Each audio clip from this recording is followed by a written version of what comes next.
Good morning, and welcome to Talk of the Town on 99.7, 1450 WHTC and WHTC.com. And we welcome you to Talk of the Town for this Tuesday, November 17th. I'm Gary Stevens.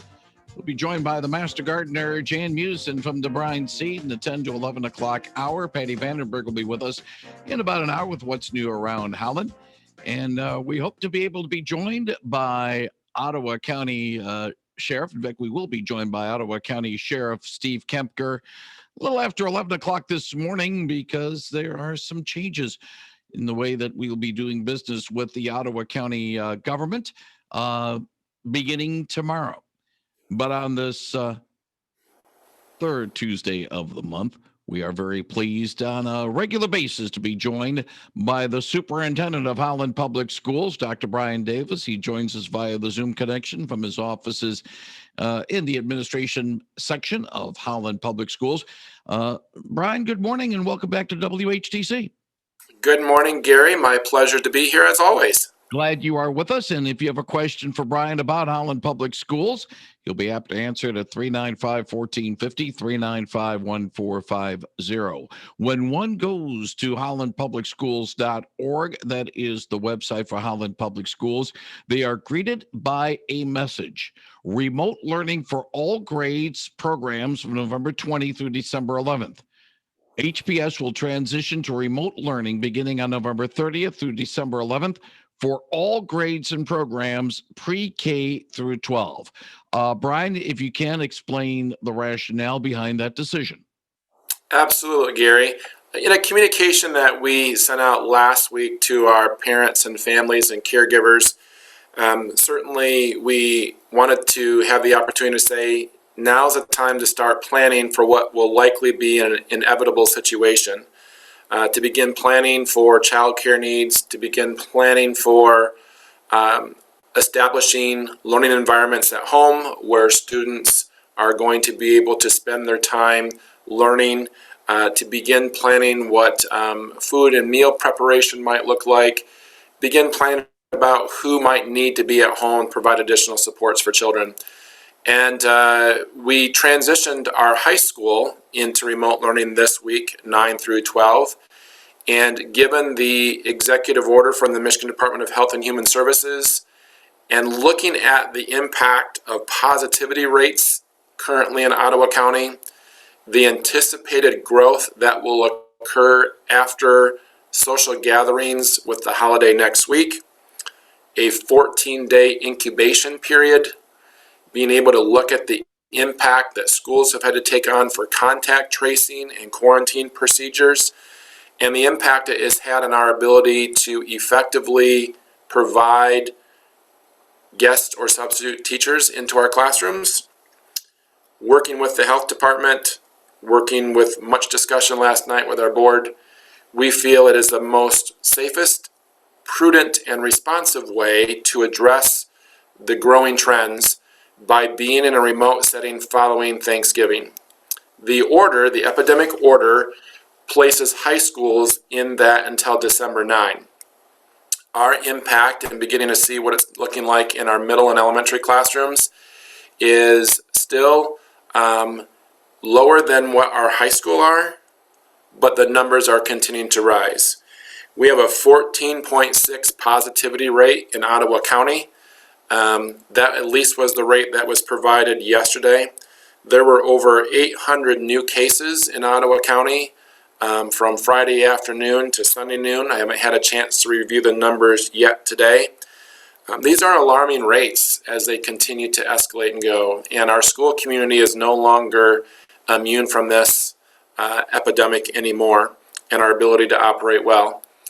It would be my hope that we would be able to bring students back sooner than Monday, December 14th. This remote learning plan goes through December 11. However, we chose that date in working with the health department again to make sure we were past a 14-day incubation period where individuals could be exposed to others who were positive over that Thanksgiving holiday. That prevents us from having to have kids come back to school and then parents move into a remote or quarantine situation, We currently have about 30 staff members who are out of the district in a quarantine situation. That may be because themselves have tested, unfortunately, for positive for COVID-19, and or they've had an exposure outside of school. Holland High School has had 2 outbreaks that are associated with Holland High. An outbreak is considered when you have 2 or more related cases.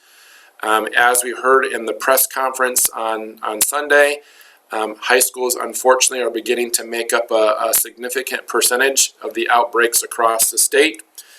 We're also aware, and you know that this becomes serious, when organizations like the Michigan High School Athletic Association suspends all practices and athletic events effective immediately as we look at the spread that's occurred there. So we want to be very responsible. We want to be able to communicate as far in advance as we can to our families. I recognize, our staff recognizes that this creates additional inconveniences as we lean into a holiday. As a school district, we were already going to be shut down next week, November 23rd, for extensive cleaning of our classrooms and to be able to make sure that all of our carpets in our younger elementary classrooms especially were had the opportunity to be shampooed. We've been eating lunch and breakfast in those classrooms since August 26th. So our communication and our planning for parents hopefully has been helpful to say it's coming. But I do recognize it's going to create some additional responsibilities at home. And we saw that last spring, parents trying to take on the additional responsibility of being that teacher at home, helping their kids learn. It's difficult. It looks a bit different this fall. Already received a number of positive emails from parents from the high school level. We're actually going to provide in what's called synchronous learning, where we want students to log in at their regular time of their school day and stay active throughout that day with the learning with the teachers. The teachers are providing live direct instruction, connecting in. It won't be log in at 7:45 continuously through 2:30, but students will have specific times to log in where their teacher will be there. They will be doing instruction, answering questions, providing support, taking attendance, grading, all of those things that will count towards this time. And then there will be a time for kids to log off, for do their work, and then to log on for that next class period. Our teachers from our youngest grades, I was in a kindergarten classroom last Friday where we had to have their teacher go home in quarantine. We had a substitute teacher there, and we were Zooming with the teacher at home. The kinders all had their iPads in hand. They knew how to log in. They knew how to connect with their teacher, the teacher walking through. So we've been preparing for this for several days now. I was in classrooms yesterday where elementary teachers were preparing the instructional materials to go home, from marker whiteboards to little miniature clocks to rulers, all the kinds of basic supplies. We know it will not look the same as if kids are in the classroom face to face, but we are going to do our best to provide the core instruction capabilities that we can. So it's going to be really important for parents to be able to make sure that their children are connecting. If they don't have reliable internet connection at home, we've been distributing hotspots for families so they have that. We will also continue to provide food service where individuals can sign up to have food service delivery during this period of time as well. We want to try to reduce the inconvenience. We want to try to provide as much support as we possibly can, but recognizing there's going to be some additional responsibilities placed upon families at home.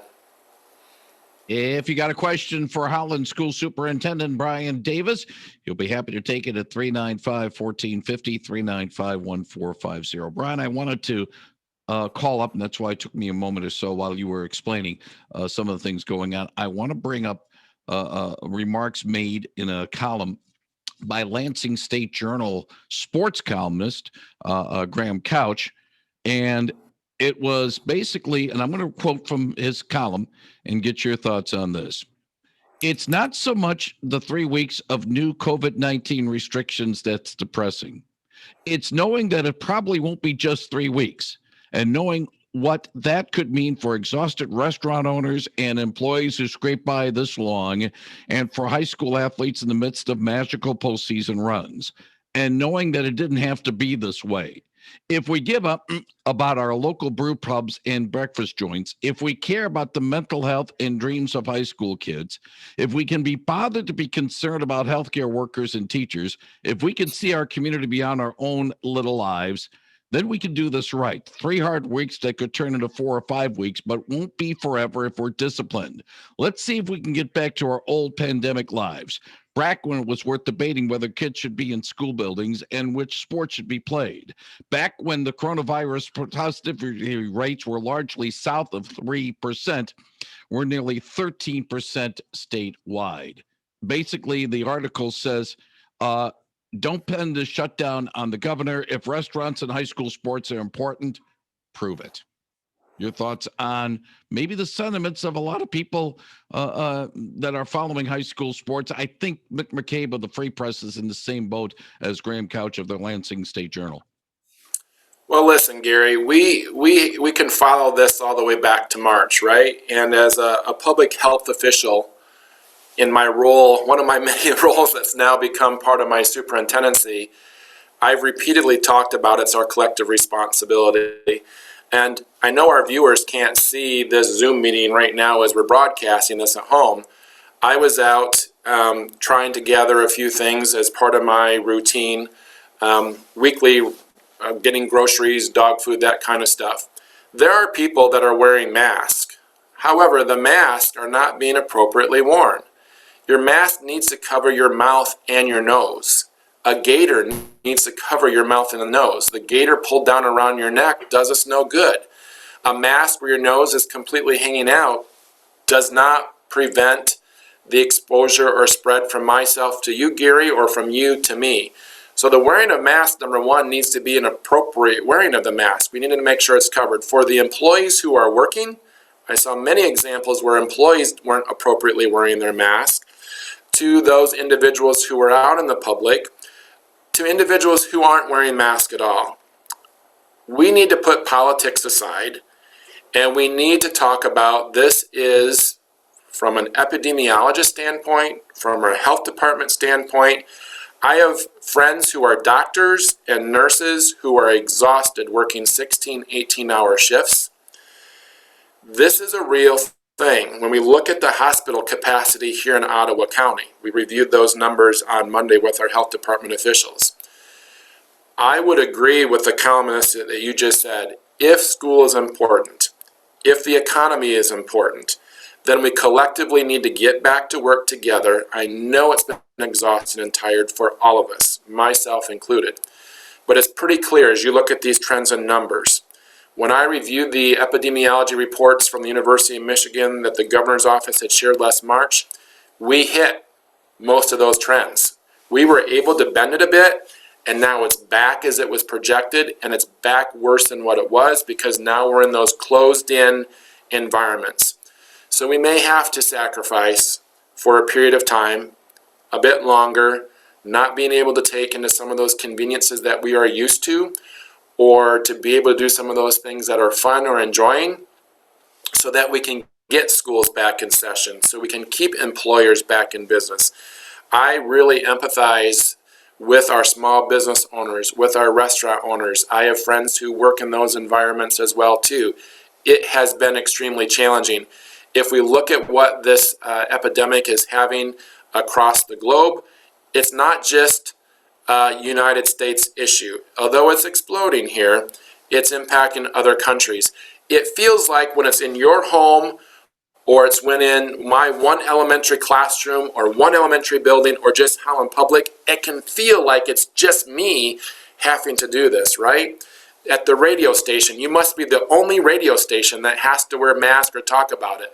It's not. This is a national, global conversation. I know there's a lot of optimism around the immunizations that could potentially become available. Listen, before you and I get it as part of the general public is way down the line. We're talking months potentially away from that even being accessible if we can get an immunization out and ready for public distribution. So it's going to require all of us to bear down.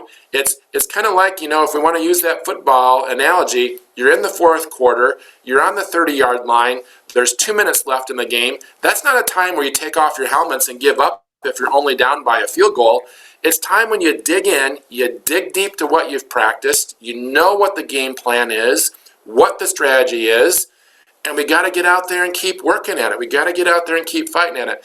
Because if we don't, it's just going to continue to linger and linger and linger, right? And so it's hard. It really is.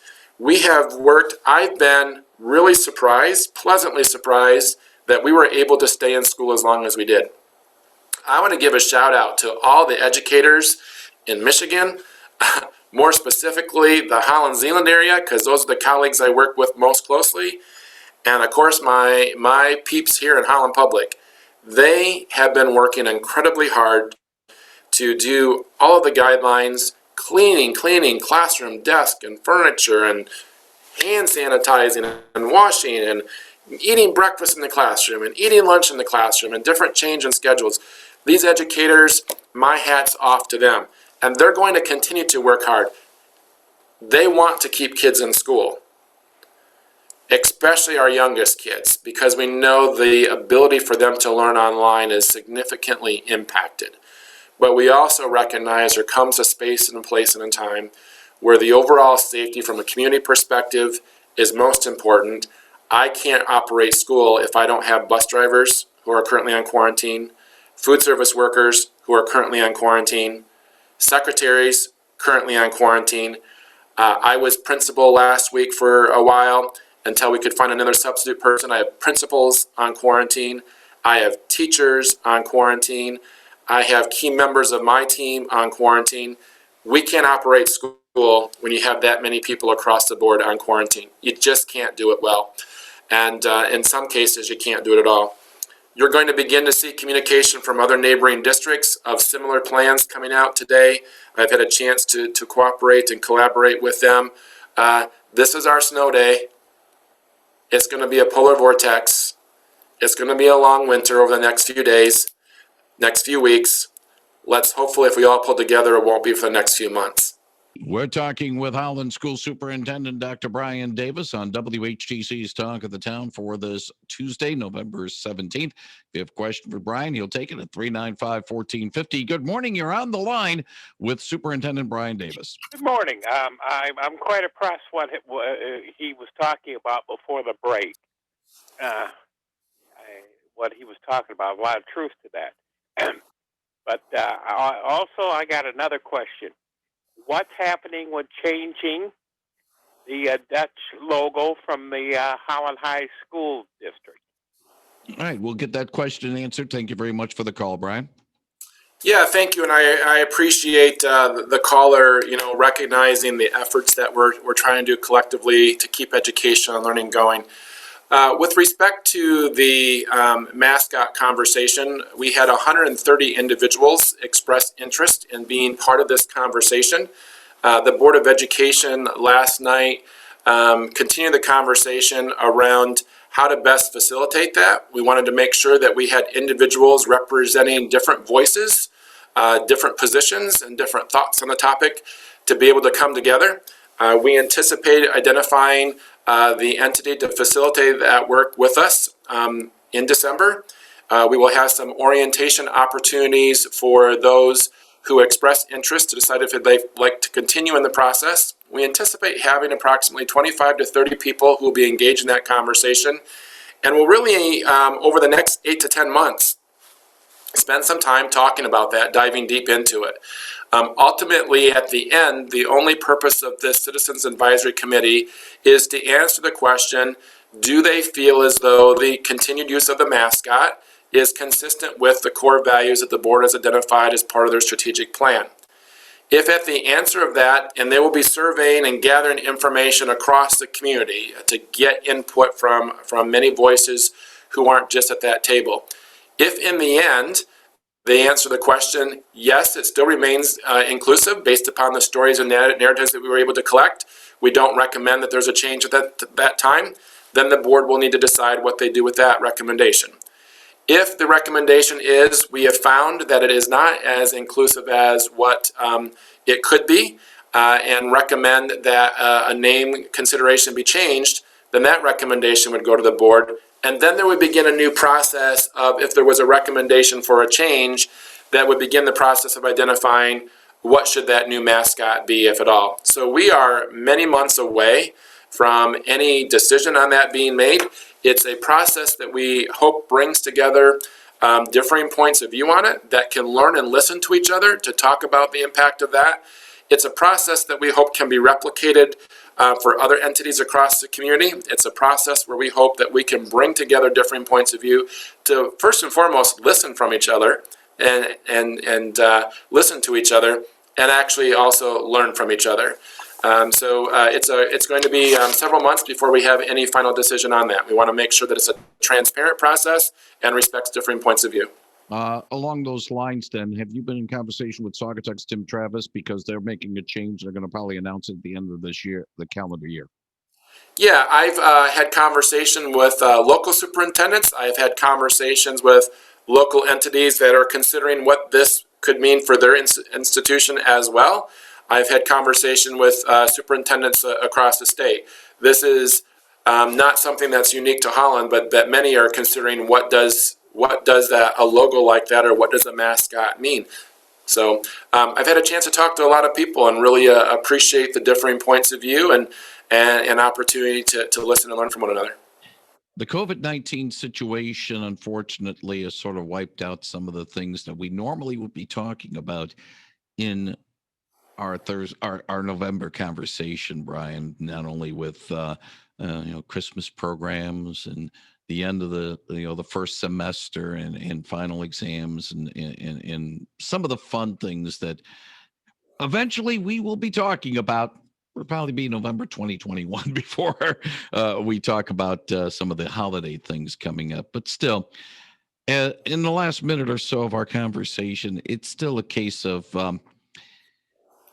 consider our blessings, consider what we are, and know that eventually things will improve. But right now, it's kind of dark. Well, the glass is either half full or half empty. I was able to still do my holiday card with students. We planned it earlier, recognizing it might be different this year. And our theme this year is Home for the Holidays. And if we go back to, the fast pace of society, all that we've got ramped up with, everything instantaneous gratification, we have to have information now. I think if we go back to where we were maybe 20 years ago, pre-Facebook, pre-Instagram, pre-24/7 news, pre-text messages that I've gotten 6 just since I've been on this last 5-minute broadcast of time. Go back to what's really important for family. Go back to spending time with those individuals. This year's going to look a little bit different. I've already talked with my mom and dad, and I won't be traveling down to see them this Thanksgiving, but we're going to FaceTime and we're going to do some remote pieces together. But what does it mean to be home for the holidays? The simple joys, picking up a good book to read, doing a puzzle, being able to call people on the telephone, really connecting with people. This might be just the opportunity that we need as a community, as a society, to reconnect with ourselves, invest in ourselves individually, but reconnect with those that we love. And I think if we talk about what Home for the Holidays can mean, then it could be a really blessed holiday season. Dr. Brian Davis, as always, we appreciate your time here on WHTC's Talk of the Town. Wish you and the family and the Holland Public Schools family well over the next month or so. And if all goes well, let's do this again in the month of December. I'm planning on it. We'll see you then. Take care. Thank you very much, Dr. Brian Davis on Real News Now, 99.7 and 1450 WHTC.